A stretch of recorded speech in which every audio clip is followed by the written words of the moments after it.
The author of this article is Paul Gobster. He's a research landscape architect for the USDA Forest Service.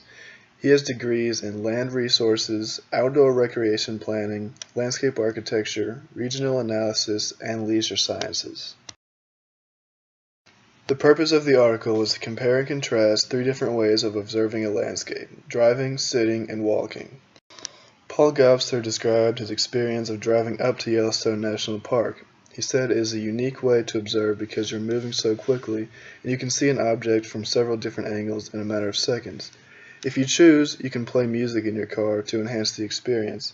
You are also alerted to interesting things such as an animal near the road because other cars will slow down or even stop to observe them. Animals may even block the road, forcing you to stop and take a look. On the other hand, driving is not multisensory like the other methods. All you can do is see the landscape, not hear or feel it. Everything you try to observe is moving past you quickly, and you can only see it for a short time. It's not a very personal experience with the landscape, and you're strictly an observer onlooking from an enclosed car.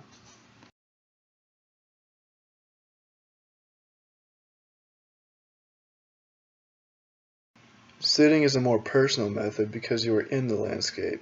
You can observe a single area or a single object for a long amount of time, and you notice smaller details you wouldn't notice if you were moving. It's also a multisensory experience in that you can see, hear, feel, and even smell the landscape. You really get the full picture of what the landscape is, rather than just catching a glimpse while you're moving by. You may also need to sit around and wait for a while if you want to see something like this happen.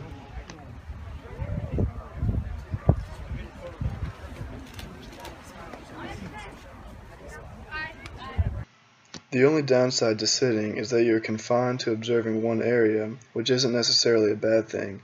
But other than that, sitting is probably the best observation method to really experience and feel a landscape.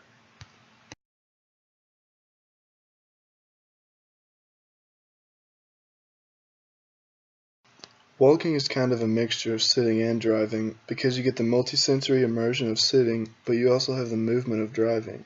You feel more connected personally with the landscape, but you can also see things from different angles and see a lot of different areas quickly.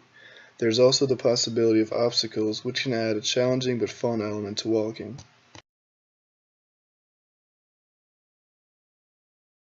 An example of this is trying to traverse over a fallen tree. Walking doesn't have the long-term observation like sitting. You're not moving quite as fast as a car, but you can still only see things for a limited amount of time. The noise of your footsteps can also inhibit your hearing, whereas sitting in silence allows you to hear the landscape much better.